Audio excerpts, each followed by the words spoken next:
اسرائیل نے ایران میں ایرانی سپریم لیڈر آیت اللہ خامنائی کو نشانہ تو بنایا، لیکن اب وہ فرانسیسی صدر ایمانوئل میکرون کو ٹارگٹ کرنا چاہتا ہے، اور ایسا صرف محض کسی خبر کی بنیاد پر نہیں کہا جا رہا، بلکہ حقیقت میں ایسا کرنے کی کوشش بھی کی گئی ہے، اور اس کا اظہار خود فرانسیسی صدر ایمانوئل میکرون کی جانب سے کیا۔ اسرائیل اگر ایمانوئل میکرون کو نشانہ بنانے میں کامیاب ہو جاتا ہے تو پھر عالمی منظرنامے پر صورتحال کیا ہوگی، یہ انتہائی اہم سوال ہے۔ لیکن سب سے پہلے یہ سمجھنا ضروری ہے کہ دراصل اسرائیل ایسا کرنا کیوں چاہتا ہے۔ فرانسیسی صدر ایمانوئل میکرون کا مذاق امریکی صدر ڈونلڈ ٹرمپ نے بھی اڑایا تھا جب وہ ایران سے ڈیل کرنا چاہ رہے تھے۔ اسرائیل کا پریشر تھا اور فرانس مسلسل یہ کہہ رہا تھا کہ اسرائیل لبنان پر جو حملے کر رہا ہے انہیں قبول نہیں کیا جائے گا، یعنی انڈائریکٹلی اصل میں فرانسیسی صدر ایمانوئل میکرون ایرانی موقف کی حمایت کر رہے تھے، اور اس وقت امریکی صدر ڈونلڈ ٹرمپ نے ایمانوئل میکرون کے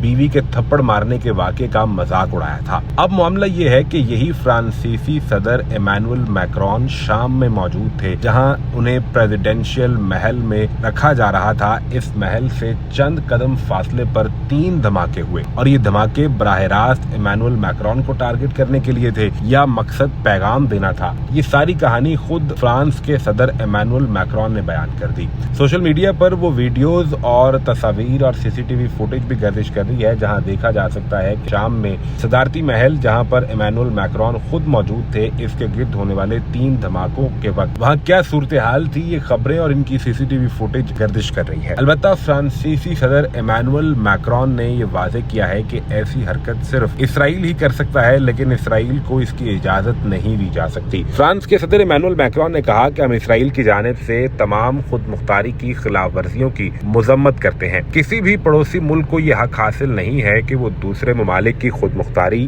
اور سلامتی کو پامال کرے۔ اب معاملہ یہ ہے کہ آخر اسرائیل کو ایسا کرنے کی ضرورت کیوں پیش آئی کہ عین اس وقت جب فرانس کے صدر ایمانوئل میکرون شام میں موجود ہیں، دمشق میں ہیں، تو وہاں یہ حملے کیوں کیے؟ دراصل یہ مقصد اسرائیل کی جانب سے فرانس کے صدر ایمانوئل میکرون کو یہ پیغام دینا تھا کہ اسرائیل ایمانوئل میکرون کی اس پالیسی کی حمایت نہیں کرتا، جہاں ایک طرف ایمانوئل میکرون لبنان میں وہاں پر اسرائیل کے حملوں کی مذمت کرتے ہیں، اور وہیں دوسری طرف وہ شام میں براہ راست انویسٹمنٹ کے ذریعے وہاں کی نہ صرف معیشت کو کھڑا کرنا چاہ رہے ہیں بلکہ احمد الشرع کی حکومت کو بھی مضبوط کرنا چاہ رہے ہیں۔ اور اسرائیل کے لیے ایک دوہرا مسئلہ یہ بھی ہے کہ احمد الشرع جو ایک وقت میں امریکہ کی دہشت گردی کی ٹاپ لسٹ میں موجود تھے، اب وہ شام میں حکومت بنائے بیٹھے ہیں، اور باقاعدہ امریکی صدر ڈونلڈ ٹرمپ کی سپورٹ بھی اس حکومت کو حاصل ہے، اور امریکی صدر ڈونلڈ ٹرمپ سے ملاقات بھی احمد الشرع کی امریکی پریزیڈنٹ ہاؤس میں ہو چکی ہے۔ یعنی اسرائیل کے لیے اس خطے کی ساری صورتحال اس وقت انتہائی مشکل ہو گئی ہے، جہاں ایک طرف ایران اس جنگ میں فاتح کے طور پر نکلا ہے، لبنان میں سیز فائر کرنا پڑا، شام میں براہ راست فرانس کے صدر ایمانوئل میکرون خود موجود ہیں، اور وہاں پر ممکنہ بڑی انویسٹمنٹ کے نتیجے میں مزید احمد الشرع کی حکومت مضبوط ہو جائے گی۔ اس ساری صورتحال میں اسرائیل کے لیے صرف یہاں سب کچھ ہونے کے لیے ہے، یہاں جیتنے کے لیے اسرائیل کے پاس بظاہر کوئی آپشن موجود نہیں۔